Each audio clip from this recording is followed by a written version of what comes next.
beberapa tahun belakangan kan terkenal dengan istilah sultan. Walaupun banyak sultan tuh masih baris krim juga Ustaz ya. Nggak usah disebut lah siapa. Nah Ustaz, manusia kan kalau lagi banyak harta atau mungkin gampangnya lagi banyak ilmu, kadang-kadang ada tendensi sombong. Dan ujung-ujungnya jadi gampang banget mencela orang. Nah itu gimana Ustaz ya? Bismillah. Ilmu dan harta itu semua adalah titipan, yaitu amanah dari Allah, bukan untuk sombong, bukan untuk membuat yang dititipi sombong, tapi untuk dikelola dengan penuh amanah, karena nanti akan diminta pertanggungjawaban. Bahkan harta itu pertanyaannya tidak satu. Ketika Allah bertanya tentang umur, itu hanya umur. Allah bertanya tentang ilmumu untuk apa? Hanya ilmu. Tapi ketika Allah tanya harta, dari mana engkau mendapatkan, kemana engkau keluarkan? Pertanyaannya dua. Makanya kalau ada orang yang dia sombong dengan hartanya, maka dia akan tenggelam dan binasa bersama hartanya. Contohnya Korun. Naudzubillah. Berarti Korun tuh buzzer iya, itu juga iya Ustaz ya? Iya. Campuran ya Ustaz? Iya, semuanya. Saat kita sapa dulu di rumah Ustaz ya. Silakan. Assalamualaikum warahmatullahi wabarakatuh. Sahabat Muslim apa kabar? Alhamdulillah kita kembali di Syariat dan alhamdulillah guru kita Ustaz Taufik Al-Miftah ada di studio. Ustaz, apa kabar Ustaz? Alhamdulillah sehat. Antum sehat ya? Sehat alhamdulillah Ustaz. Insyaallah. Ustaz, di zaman Rasulullah SAW kan itu banyak banget orang yang menyembah berhala Lata, Uzza dan kawan-kawannya itu Ustaz. Dan bahkan dulu kalau kita lihat sejarah di Ka'bah tuh kelilingannya berhala semua sebelum Fathul Mekah yang akhirnya itu pada nggak ada. Dan banyak sekali orang kafir Quraisy itu tidak beriman kepada Allah. Karena sudah nenek moyangnya diajarkan seperti itu. Walaupun juga kalau kita tahu berhala itu didatangkan oleh orang Syam ya Ustaz ya. Yang dia ada orang ke Syam ngelihat akhirnya dibawa ke sini. Lantas bagaimana cara Rasulullah melakukan pendekatan dan mematahkan pandangan bahwa berhala bukanlah Tuhan yang harus disembah? Jadi dari sejak zaman Nabi Ibrahim, Nabi Ibrahim sudah menyampaikan kepada Namrud saat itu ketika Nabi Ibrahim menghancurkan semua berhala, ternyata disimpan satu kapak yang besar, dikalungkan. Lalu Namrud marah, siapa yang menghancurkan Tuhan-Tuhan kami ini? Datang Ibrahim, lalu Ibrahim bertanya, tanya saja sama berhala yang paling besar itu, kan kapaknya ada di sana. Tapi Namrud menjawab, bagaimana mungkin aku bisa tanya kepada berhala itu? Kan berhala itu tidak bisa bicara. Lalu kata Ibrahim alaihissalam, kok tidak bisa bicara tapi disembah? Bicara saja tidak bisa, apalagi memberi manfaat. Nah itu sudah digambarkan dalam kisah Nabi Ibrahim alaihissalam. Rasulullah pun menyampaikan hal yang tidak berbeda dengan nabi-nabi sebelumnya, bahwa berhala itu tidak bisa mendatangkan manfaat, tidak bisa memberikan madarat. Makanya Rasulullah tegas ketika mendengar kata Lata dan Uzza, Nabi itu paling marah. Nabi itu cara untuk bagaimana menyampaikan tentang berhala, pertama kali Nabi membenci berhala. Bahkan dalam satu perjalanan, Nabi pernah didatangi oleh seseorang yang orang ini sebetulnya dia pendeta, tapi dia memang ahlul kitab, dan dia ingin menguji ini nabi atau bukan. Karena salah satu ciri seorang nabi ketika mendengar kata Lata dan Uzza dia marah. Itu berarti bukan yang Bahira itu ya? Sesudah itu berarti? Ya sebelum itu juga. Oh sebelum itu? Ya sebelum itu juga. Ada nabi pernah bertemu dengan pendeta. Lalu dia coba tanya, ya Muhammad, Bismillah tawal Uzza, aku tawar daganganmu. Jadi ini perjalanan ketika bersama Maisarah. Utusannya Khadijah. Iya. Ini jadi jauh sebelum itu. Lalu kata Rasulullah apa? Wallahi ma karihtu ala wajhil ardi illa bismillah wal uzza. Demi Allah, aku tidak pernah benci kepada apapun di muka bumi ini kecuali aku mendengar kata Lata dan Uzza. Wajahnya Nabi marah dan dia memerah sehingga pendeta itu semakin yakin benar ini Nabi, karena Nabi itu benci dengan berhala. Di antaranya ada Lata, ada Uzza, ada Hubal. Jadi cara Nabi ya membencinya. Oke. Dan sedih sekarang berhala tuh mungkin jadi masih ada walaupun bentuknya misalnya ada yang mentuhankan handphonenya atau kata Narani itu Ustaz ya. Betul. Ada ilah itu namanya. Ilah itu banyak. Tapi Allah itu hanya satu. Betul. Ustadz, perbuatan mencela bisa timbul ketika manusia berambisi untuk mengumpulkan harta. Mungkin nggak hanya harta, misalnya pencapaian, misalnya di perusahaan biar karirnya jenjang, bukan ambisius banget Ustadz. Semakin banyak harta, maka akan timbul perasaan sombong sehingga kadang melihat orang yang lebih jelek ya benar kayak nggak selevel lah, bukan temannya dan sebagainya macamnya, dan merendahkan orang itu. Lantas bagaimana cara agar kita yang ibaratnya pengen menjadi kaya tapi kaya yang baik, karena kita pernah bilang bahwa seorang muslim tuh boleh kaya asalkan digunakan buat sebaik-baiknya, Ustaz. Ya, Al-Quran memberikan bimbingan. Allah mengatakan wa mimma razaqnahum yunfikun. Jadi apa-apa yang Allah rizkikan kepada kalian berupa harta itu sedekahkan, infakkan, sehingga kita tidak merasa harta itu adalah milik kita. Seperti tukang parkir dititipi kendaraan, mau sehebat kendaraan yang mewah, yang pintu 2, yang mahal, ketika kendaraan itu diambil sang pemilik, dia tidak pernah merasa kehilangan dan tidak pernah merasa kecewa karena itu bukan miliknya, itu hanya titipan. Makanya selama hati kita mengatakan bahwa harta itu adalah milik kita, masuk ke dalam hati kita, kita akan semakin ambisius, kita akan semakin cinta dan semakin sulit untuk kehilangan harta. Tapi ketika katakan ini titipan dan setiap Allah minta kita infakkan, kita sedekahkan, maka sifat bakhil, sifat pelit akan berganti sifat qanaah, merasa cukup, dan harta ini yang kelak akan menjadi temannya di alam kuburnya dan harta akan menunggunya kelak di akhirat. Dan ini sifat hanya bisa didapatkan oleh orang-orang yang zuhud. Ya, zuhud itu walal akhiratu khairul laka minal ula. Dia mengutamakan akhirat daripada dunia. Nah, Ustaz, bagaimana cara hingga selevel itu, Ustaz? Karena kan mungkin banyak kayak aduh pengen kaya tapi takut. Tapi satu sisi kalau misalnya kita punya kekayaan yang luar biasa bisa membantu orang lebih banyak. Niatnya dirubah. Jadi kalau kita ingin kaya, niatnya ya Allah, saya ingin kaya, tapi ketika saya kaya, saya ingin sedekah seperti fulan. Saya ingin membangun yayasan, saya ingin memberi banyak manfaat. Jadi boleh mencari dunia, tapi akhirat bidikannya. Itu niat akan mengantarkan kita kemana langkah dan tujuan kita. Jadi tergantung niat. Makanya di hadis Arba'in itu innamal binniat ya. Innamal a'malu binniyat. Selalu dari niat. Selalu dari niat.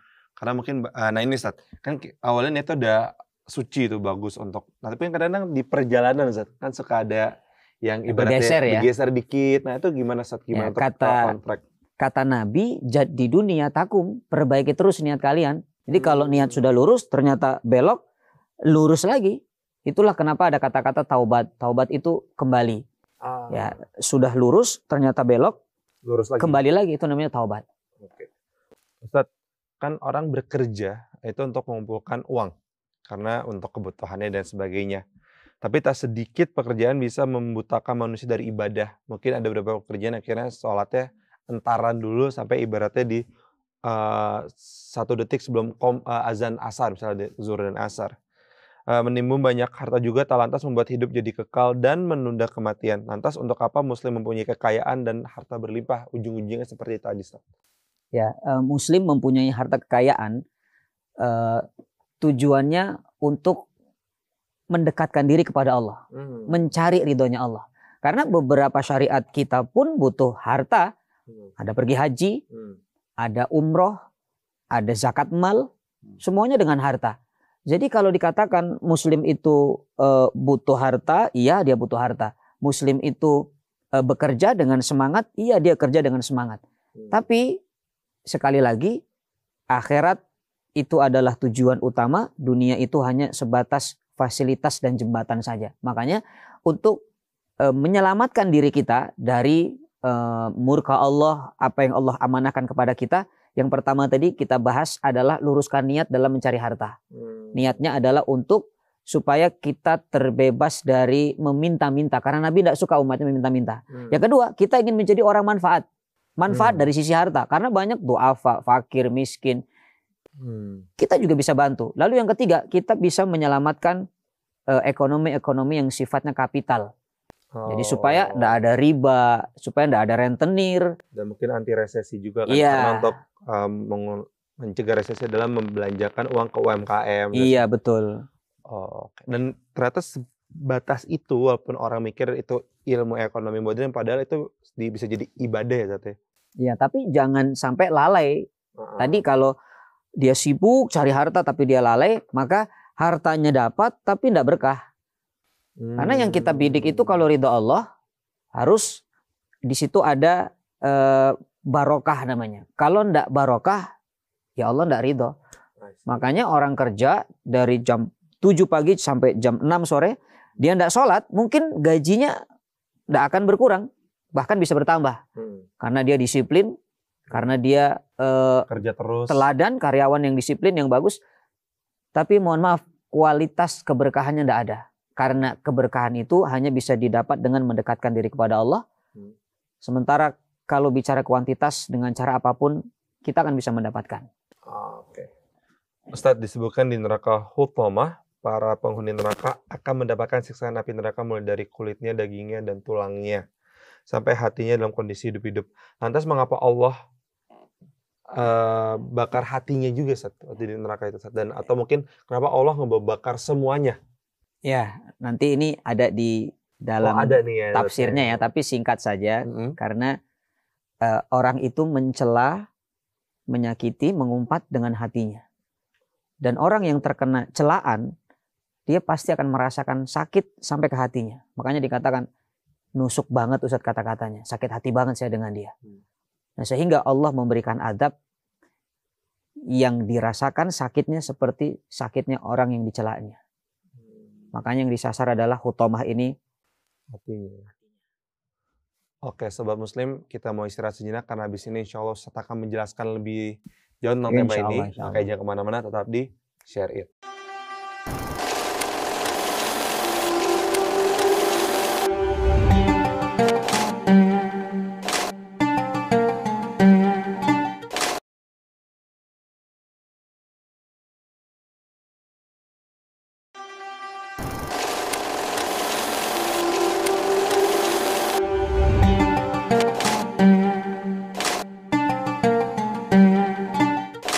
Sobat Muslim di rumah, bagaimana Pak sudah siap? Nah, Sobat Muslim juga bisa mengambil mushafnya, Al-Qurannya untuk kita bersama-sama mentadabbur surat Al-Humazah. Oke, Ustadz, udah siap Ustadz? Insyaallah, bismillah. Ustadz, tafadhol Ustadz. Bismillahirrahmanirrahim. Assalamualaikum warahmatullahi wabarakatuh. Alhamdulillah. Assalatu wassalamu ala rasulillah. Wala hawla wala quwata illa billah.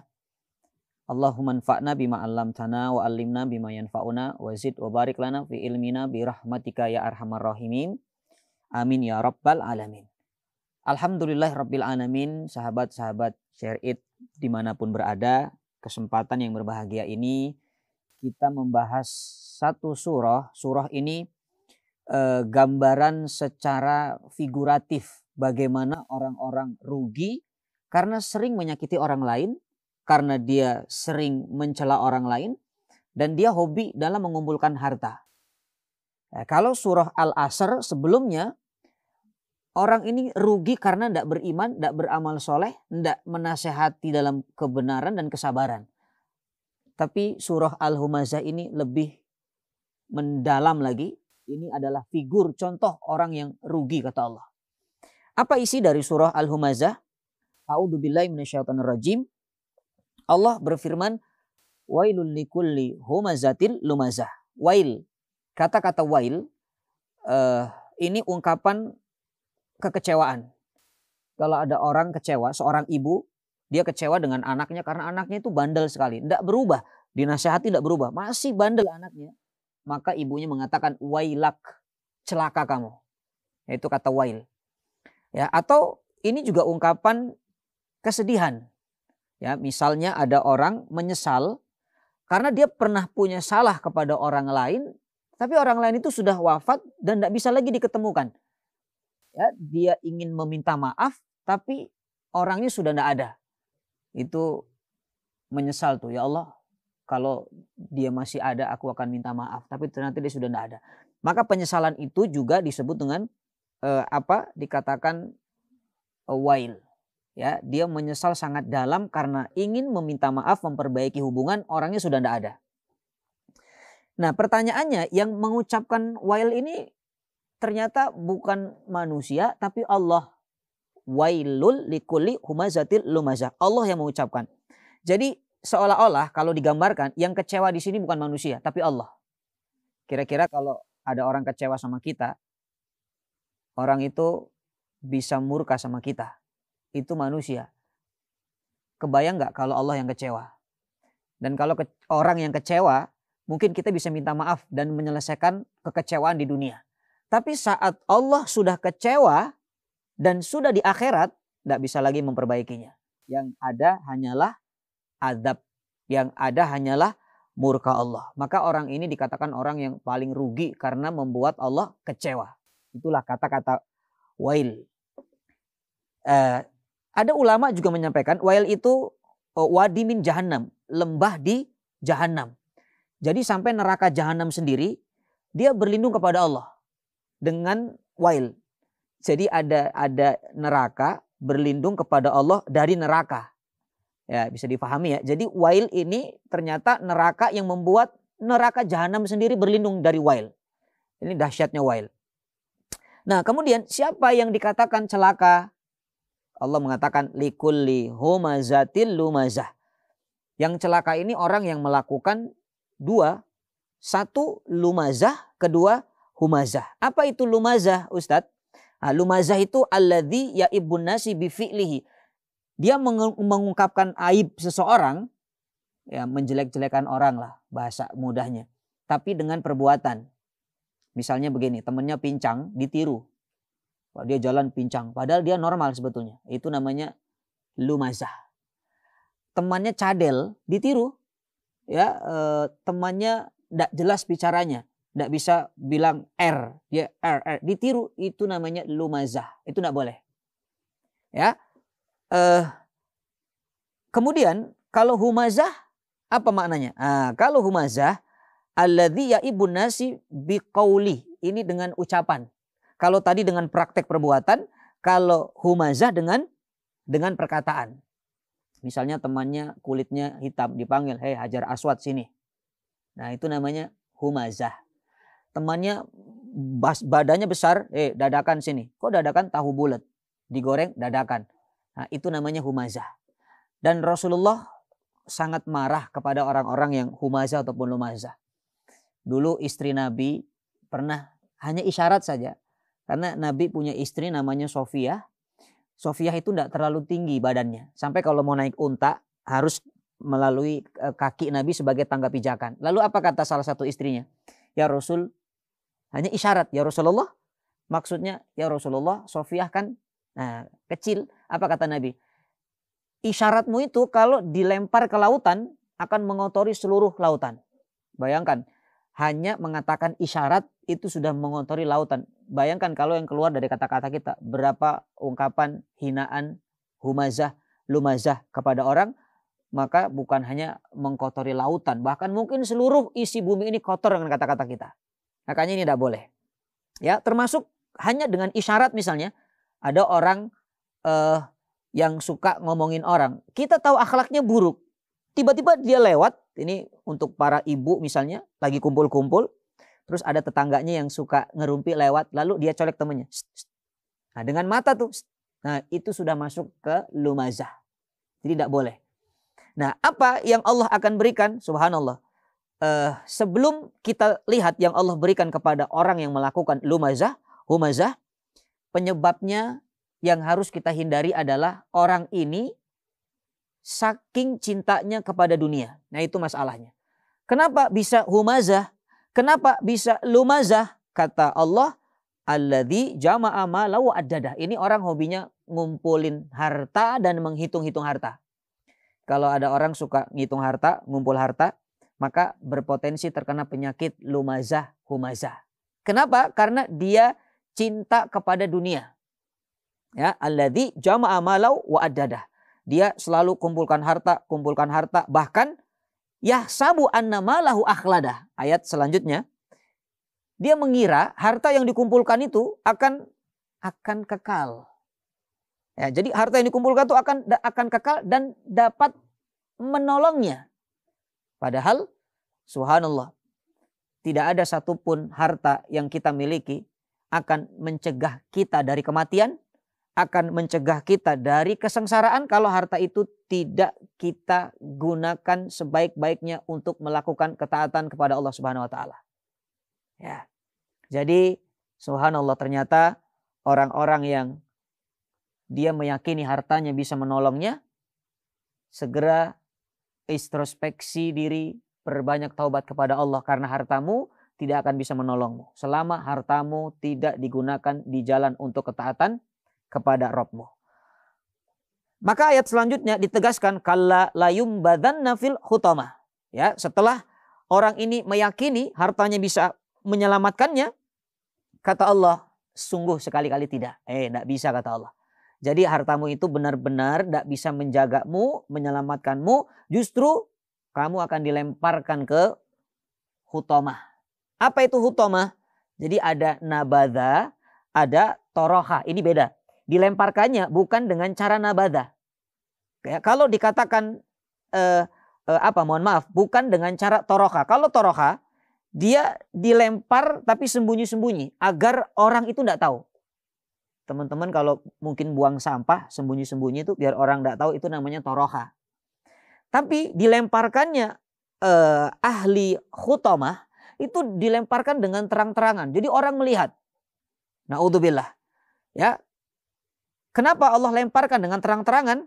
Karena ini orang yang Allah berikan kerugian. Lalu pertanyaannya, wa ma adraka mal hutamah. Hutamah itu apa, Ustaz? Hutamah itu dikatakan neraka yang menghancurkan. Jadi siapa yang masuk ke dalam hutamah ini, ya dia hancur. Ya, dijelaskan di ayat selanjutnya, narullahil muqadah. Apinya itu bukan lagi api yang padam lalu dinyalakan, tapi sudah nyala dari dulu, sudah ada api itu. Makanya ayatnya menggunakan al-muqadah, bentuknya isim ya dalam bahasa Arab. Ya, bukan kalimat fi'il. Artinya sudah ada apinya, bukan baru dihidupkan. Nah, kemudian allati tataliu alal afidah. Ciri neraka hutamah ini, dia membakar sampai ke hati. Hatinya yang dibakar fuad. Tadi hati itu ada di segmen sebelum-sebelumnya saya pernah menyampaikan, hati itu ada yang namanya qalbun atau yang namanya sudur, itu paling luar, ada qalbun itu yang lapisan kedua, yang ketiga fuad. Jadi api neraka hutamah ini masuknya ke fuad. Ya, kenapa masuknya ke fuad? Karena seseorang ketika menyakiti orang dengan lisannya atau dengan isyaratnya, mungkin perbuatannya akan menyakiti perasaan orang, bahkan sampai menusuk ke dalam hati yang paling dalam. Makanya Allah berikan azab yang sama. Azab itu berupa api neraka, namanya hutamah, yang membakar sampai dari bawah naik sampai ke fuad, sampai ke hati. Terbakar hatinya. Subhanallah. Dan orang ini tidak bisa kemana-mana. Apa kata Allah? Innaha alaihim muqsadah. Muqsadah itu seperti kandang. Ya, kandang hewan tapi tinggi. Dan orang yang terbakar hatinya dengan api sampai ke hati, dia berusaha lari, dia berusaha membebaskan diri tapi tidak bisa. Kenapa? Karena saking tingginya, semakin dia naik semakin tinggi, semakin naik semakin tinggi, dan tidak ada pintu untuk keluar. Bahkan di ujungnya dikatakan fi amadim mumaddadah. Ya, mereka berada di tiang. Imad itu tiang, diikat, ya. Ada pilar tinggi neraka di sana. Mumaddadah itu panjangnya terus tambah karena ada syiddah di sana, ada tasdid di sana.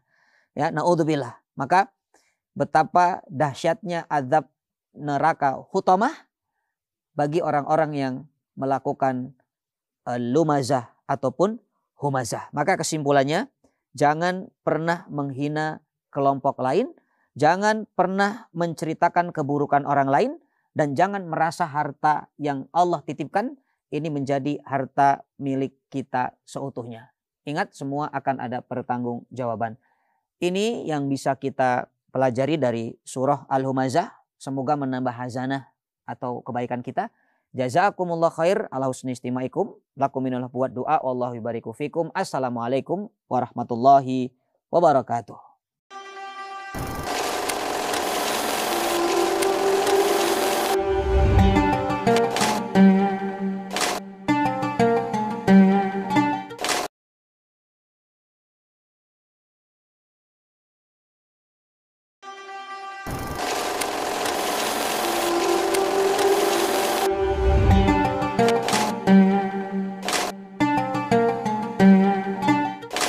tambah muslim di rumah bagaimana? Apakah sudah mulai ngebul? Kayak udah mulai ngebul nih Ustaz, tapi ngebulnya isinya daging semua, jadi suatu kebaikan karena untuk mempersiapkan hari nanti.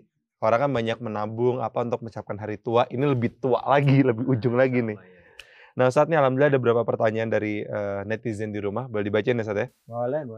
Nih dilihat nih alhamdulillah pertanyaannya menarik-menarik nih Ustaz. Ini yang pertama Ustaz. Ustaz, saya pernah membaca sebuah artikel bahwa api neraka disiapkan oleh Allah Subhanahu wa taala dari asalnya saja sudah panas. Kemudian Allah nyalakan selama 1000 tahun, kemudian dipanaskan lagi selama 1000 tahun dan seterusnya seperti itu. Yang atau nggak salah tuh berubah warna ya Ustaz ya, dari merah, biru, terus putih, terus apa gitu. Apakah api neraka hutamah untuk semua manusia di muka bumi ataukah untuk orang kafir, orang non muslim saja ataukah untuk manusia yang kerjaannya mencela dan mencaci Ustaz? Iya, bismillah. Dari keterangan surah Al-Humazah, neraka hutamah itu untuk orang-orang yang melakukan lumazah, mencintai hartanya, ya, dan dia dalam keadaan dengan itu semua kenikmatan harta bukan mendekatkan dia kepada Allah, tapi justru menjauhkan dia dari Allah, dan dia berlaku sombong, merendahkan orang. Nah, itu khusus Allah buat nerakanya, apinya namanya hutamah. Kenapa hutamah? Hutamah itu sifatnya dia naik sampai ke fuad. Berarti dari bawah ke atas Dari bawah, gitu ya, dari bawah ke atas. Karena yang paling ringan adab neraka itu nerakanya Abu Thalib, pamannya Nabi, terkena telapak kaki itu mendidih sampai ke ubun-ubun. Itu yang paling ringan. Nah, jadi seringan-ringannya saja mendidih sampai ke ubun-ubun, apalagi yang berat. Dan ini termasuk neraka yang berat, hutamah. Karena dia membakarnya itu dengan pelan, santai, tapi langsung sampai kepada hati. Solid but sure ya Ustaz. Solid but faster. Oke. Nah Ustaz, neraka kan terkenal panas, tapi ada nggak sih neraka yang dinginnya saking dinginnya tuh menyakitkan juga Ustaz? Nggak ada, neraka itu panas. Panas. Neraka itu panas. Ustaz, setelah membaca surah Al-Humazah, saya takut menjadi penghuni neraka hutamah. Bagus. Terlebih lagi jika sudah masuk ke dalamnya kita tidak bisa keluar. Itu benar Ustaz ya? Iya. Berarti cuma Seperti yang satu tadi tiket disampaikan, masuk ya Ustaz ya? seperti kandang hewan yang besar tadi, lalu ada tiang, dan orang itu diikat di sana, atau kalaulah nggak diikat, dia berusaha manjat keluar, tapi semakin dia naik, itu tiang semakin bertambah tinggi.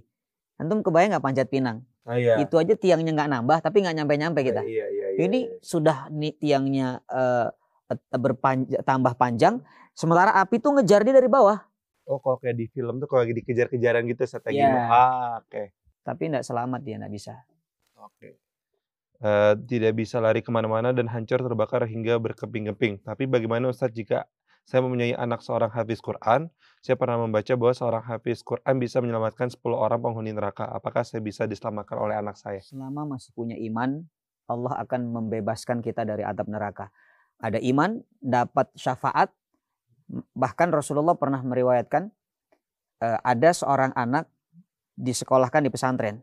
Dia ngerti agama, dia hafal Quran, dia jadi anak soleh, anak solehah. Bapak ibunya mungkin tidak dekat dengan agama. Ketika anaknya masuk ke dalam surga, anaknya tanya sama Allah, ya Allah, ibu bapakku mana? Kok tidak ada? Iya. Apa kata Allah? Ibu bapakmu itu jauh dari agama. Jadi ibu bapakmu ada di sana, di neraka.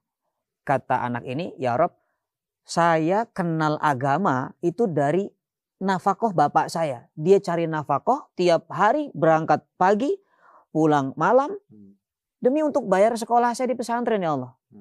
Saya tidak rela kalau bapak saya tidak ada di sini. Jadi karena ketidakrelaan anak itu, Allah berikan syafaat. Anak itu diberikan izin untuk mensyafaati orang tuanya, sehingga orang tuanya dipindahkan ke surga bersama anak itu. Selama punya iman. Oke, berarti ini bagi para orang tua juga yang di rumah udah punya anak, pendidikan agama itu tidak seperti sekolah-sekolah umum. Ternyata kalau misalnya anak itu emang mendalami sangat serius, apalagi kalau bisa pesantren, insya Allah bisa menjadi ibaratnya green card kita selama masih ada iman tadi, sekecil Betul. apapun itu ya. Dia bisa membahagiakan kita tidak hanya dunia tapi akhiratnya. Dan katanya dapat jubah juga. Nah, itu untuk yang penghafal Quran. Ya, dan ibu bapaknya memang semuanya beriman, semuanya orang-orang baik.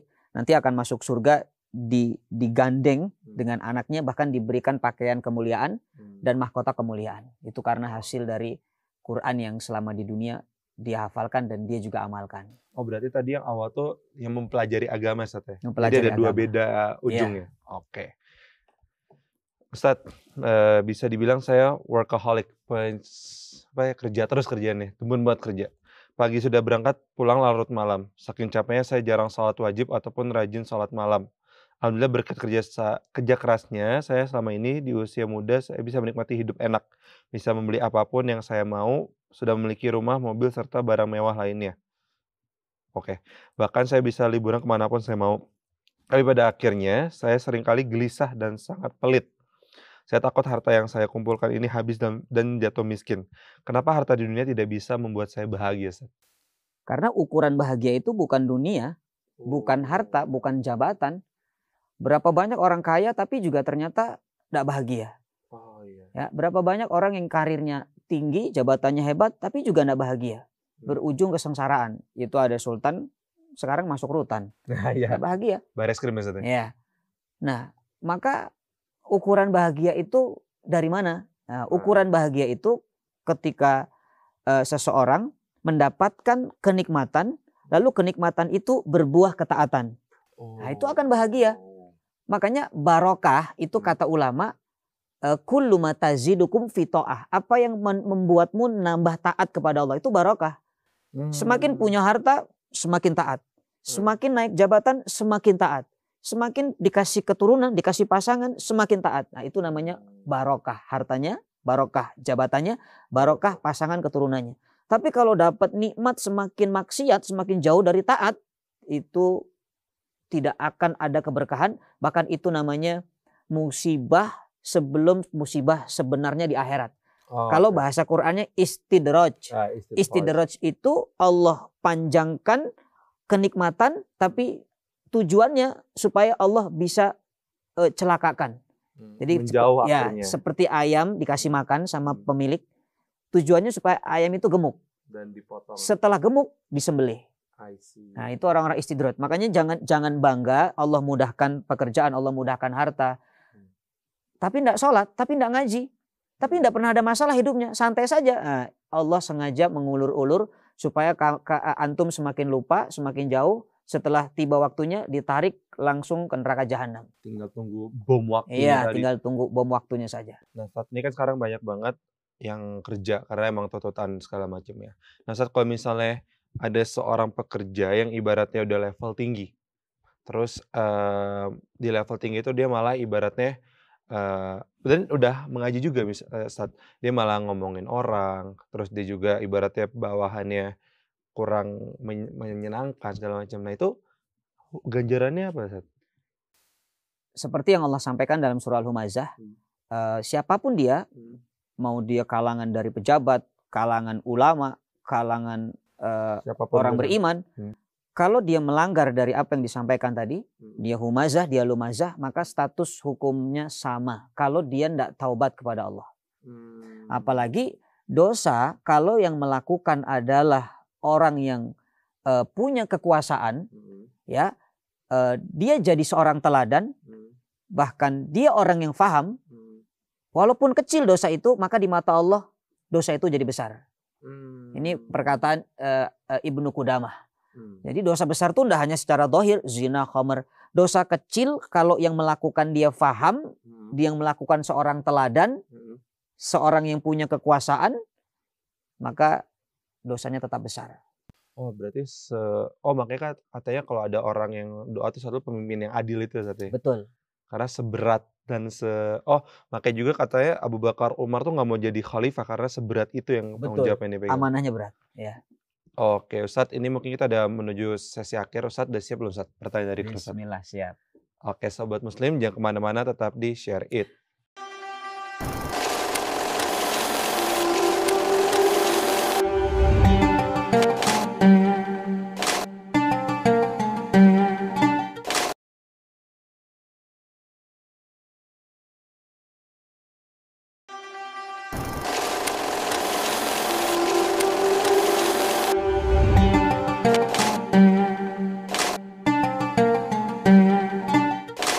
Sobat Muslim di rumah, apa kabar? Sudah istirahatnya udah cukup nih, Ustaz? Karena udah mulai enakan, udah mulai nggak ngebul lagi. Nah, habis ini karena pertanyaan fun dari kru, walaupun ya ini segmen terakhir, tapi nggak apa-apa, kita masih akan belajar bareng. Ustaz, udah siap ya, Ustaz ya? Bismillah, siap. Mana? Mangkok ikan. Nah, Ustaz, izin ngambil dan bacakan ya, Ustaz? Oke. Ustaz, katanya kan orang yang suka ghibah dimasukkan ke dalam neraka hutamah. Kalau kita membicarakan keburukan orang lain agar kita terhindar dari sifat yang sama dan sebagai pelajaran bagi kita, apakah itu juga diperbolehkan? Iya, ghibah itu maknanya adalah dzikru akhuka man la yuhib, menyebutkan keburukan saudaramu dan dia tidak suka. Nah, itu ghibah. Nah, tapi ada ghibah yang memang dibolehkan. Di antara contohnya ketika dia membicarakan keburukan orang kepada orang dengan tujuan untuk menjaga supaya keburukan itu tidak menimpa kepadanya. Ya, jadi bukan untuk merendahkan, bukan untuk menghinakan, bukan untuk mempermalukan, tapi hanya untuk waspada supaya keburukan yang pernah terjadi pada dirinya tidak menimpa kepada orang lain. Nah, itu enggak ghibah namanya. Nah, itu waspada. Tapi kalau tujuannya untuk mempermalukan, untuk menjatuhkan, nah itu enggak boleh. Makanya tergantung tujuan Anda membicarakan keburukannya untuk apa. Tapi kalau pertanyaan tadi untuk mengambil pelajaran bagi kita, sebetulnya enggak usah dibicarakan. Cukup kita sudah tahu dan itu untuk kita, untuk apa dibicarakan? Cukup ambil ibrohnya saja, dia gibah. Ini enggak boleh, saya enggak mau gibah. Ya sudah, enggak usah dibicarakan. Oke. Jadi lebih baik di-keep aja, Ustaz ya, karena takut. Nah, Ustaz, kalau misalnya gini, Ustaz, kalau misalnya ada orang yang bertanya pada kita, minta pendapat, kan pasti kadang dia menceritakan orang lain deh. Itu termasuk apa, Ustaz? Apakah ghibah juga atau gimana? Nah, kembali lagi tujuannya apa? Kalau bisa disamarkan namanya, jangan sebut nama. Nah, itu akan lebih baik. Karena kalau kita sebut nama, niatnya awalnya baik, tapi setan bisa masuk sehingga justru yang mendengar tuh akan terpancing. Oh, jadi dia begitu. Jadi terus gimana? Nah, akhirnya makin serius gibahnya. I see, oke. Ustaz, lanjut ya, Ustaz? Silahkan, insyaallah. Ustaz, saya punya teman yang bermasalah dengan bau badan. BB ya? Trackpad atau trackball di BB? Karena saya dan teman-teman merasa tak nyaman, kami memutuskan untuk menyampaikan. Apakah kami termasuk mencela, Ustaz? Selama menyampaikannya tidak di depan umum dan menyampaikannya dengan tujuan memang untuk menjaga muruah dia, menjaga wibawa dia di depan umum, nah itu boleh, itu boleh dengan cara yang ma'ruf, jangan dengan cara yang menyakitkan. Ya, mungkin caranya dengan cara halus, maaf ya, ini mohon maaf, mungkin hidung saya yang salah. Nah, kan enak tuh. Iya, betul. Atau kalau hidung saya enggak salah, berarti badan kamu yang salah. Nah, sampaikan. Karena saya sudah tes ke semua penciuman, semuanya aman. Ke sini wangi, ke sini. Tapi begitu ke sini kok enggak enak ya. Nah, sampaikan dengan cara ma'ruf, dengan cara baik. Ajak makan, kasih hadiah, ajak jalan-jalan dulu ke Eropa, ke Bali, kemana. Supaya dia tuh enggak sakit hati. Oke. Nih ada yang mau lakukan kayak gitu nih? Ada yang nanya, mungkin mau ngajak temennya ke Bali dulu. Atau antum setiap ketemu dia pura-pura pingsan. Nanti dia kan akan tanya, kenapa ya setiap ketemu saya pingsan ya? Atau mungkin dikasih kali ya deodoran. Atau dibeliin hadiah parfum. Ya, tiap hari kasih parfum loh. Nanti antum bangkrut, dia jualan. Karena tiap hari kasih parfum ya, stok. Ya, Ustaz, tante saya meminta pendapat saya tentang dirinya. Lalu saya mengatakan dengan sejujurnya kalau dia orang yang agak sombong. Lalu dia marah dan membentak saya. Bagaimana ya, Ustaz, cara memberi nasihat pada orang lain agar tidak menimbulkan amarah? Orang sombong itu memang obatnya hanya hukuman dari Allah. Karena orang sombong semakin kita beri nasihat, dia semakin merasa benar. Kan definisi sombong itu batorul haq wa gomtun nas. Dia merasa benar, dia menolak kebenaran, dan dia merendahkan orang.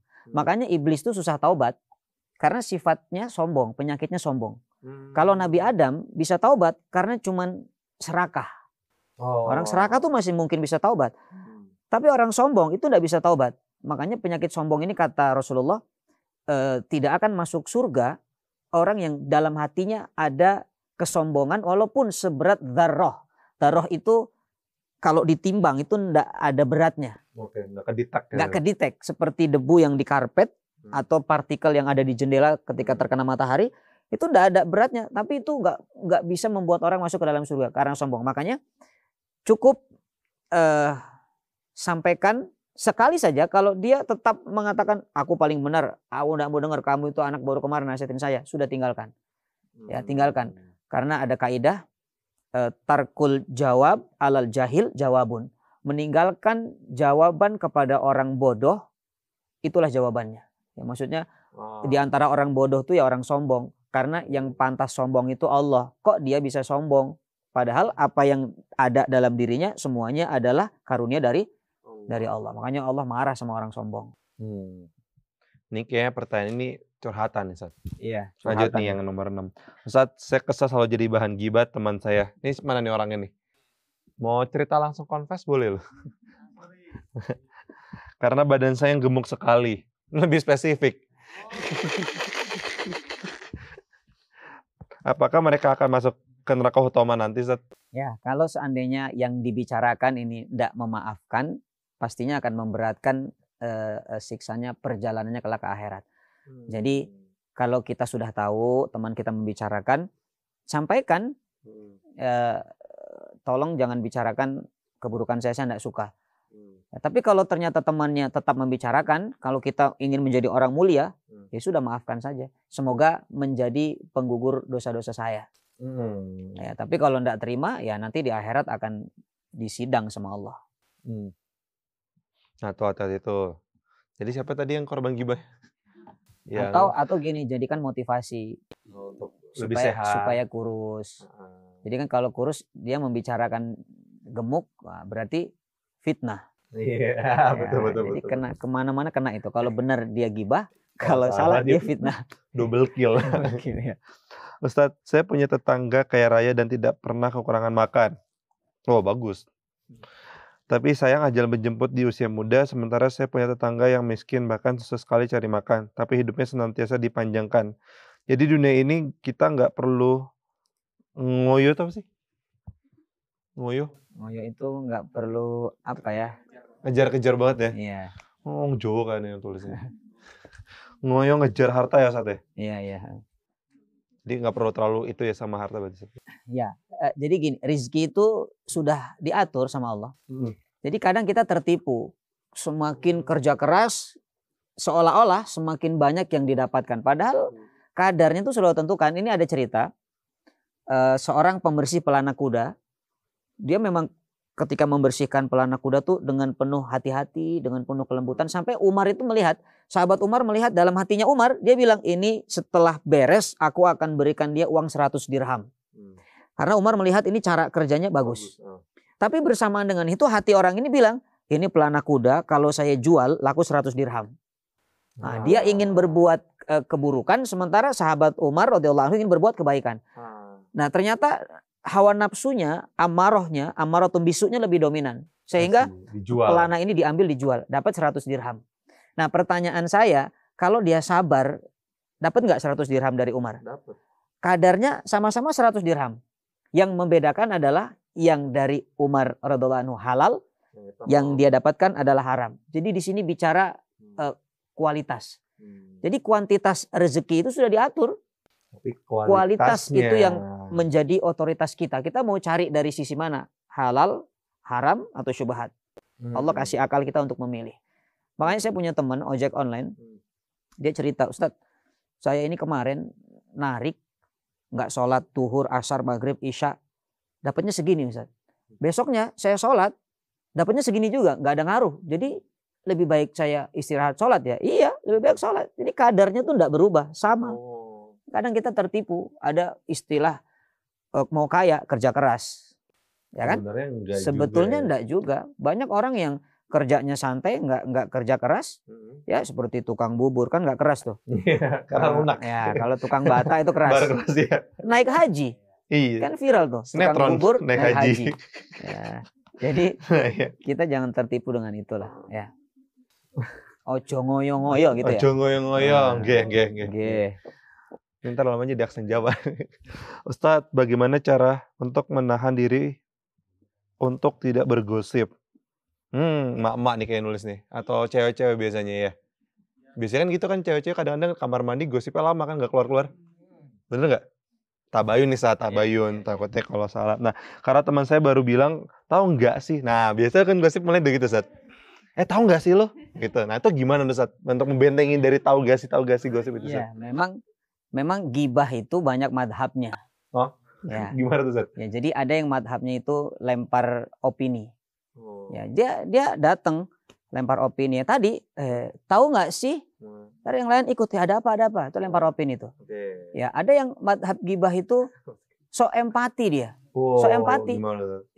Kasihan ya suaminya dia tuh. Pokoknya kasihan deh. Nah, terus yang lain gimana? Nah, jadi awalnya dia sok empati, kasihan, akhirnya apa? Gimana? Attractionnya seperti itu sih. Iya. Oke. Nah, maka apapun madhab gibah itu, nah kalau seandainya merugikan orang, ya membicarakan keburukan orang, dosanya sama. Makanya cara menjaga kita dari gibah, dari gosip, jangan berkumpul kepada orang yang suka gosip. Ya, itu yang pertama. Karena gosip itu tergantung lingkungan. Coba kalau ada 3 orang di sini, yang suka gosip 2 orang. Yang satu pasti ikut. Tapi kalau yang suka gosip 1 orang, yang 2 ini tidak suka gosip, pasti yang 1 ini nggak akan gosip. Kenapa? Kalau dia gosip sendirian. Nggak ada temannya. Nah, maka bisa dibilang udah lama tuh dia. Ya. Makanya lingkungan tuh sangat mempengaruhi. Nah, yang kedua, kalau ada orang yang membicarakan aib, kita harus ingatkan. Pokoknya tugas kita adalah, kamu lagi makan daging saudaramu ya. Nah, kamu lagi transfer pahala ya. Ingatkan, karena orang yang gibah itu dia transfer kebaikannya kepada orang yang digibahi. Bahkan di akhirat nanti dia memakan bangkai saudaranya sendiri, yang mana bangkai itu Allah sudah ciptakan ketika dia gibah, diciptakan bangkai seperti saudaranya nanti untuk dikonsumsi di akhirat.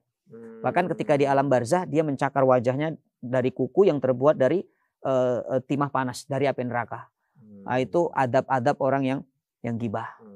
Nah, atau yang ketiga caranya banyak zikir. Jadi supaya lisan itu enggak nganggur, banyak zikir. Jadi kalaupun gibah, itu gimana sih? Astagfirullahaladzim. Itu kenapa astagfirullah? Mudah-mudahan matinya pas istighfar. Iya betul. Ya, jadi minimal ada selamat lah di sini. Ada ibaratnya yang enak ya, Zat ya. Iya. Nah, Ustaz, kalau dulu ada di ujung acara nih, Sat. Jazakallah khair, Sat. Masya Allah nih, ilmunya luar biasa. Jadi ingat yang masih mau gibah, silakan bertobat sebelum waktunya tiba. Dan kalau ada teman-teman yang masih punya teman yang gibah, silakan diingatkan dengan baik dan benar. Atau enggak doain, jangan disumpahin, ntar takutnya jadi tukang gibah juga. Nah, Sobat Muslim, kalau misalnya ada pertanyaan bisa langsung DM Instagram kami @mnc.muslimtv. Terima kasih banyak. Wabillahi taufiq wa hidayah. Wassalamualaikum warahmatullahi wabarakatuh.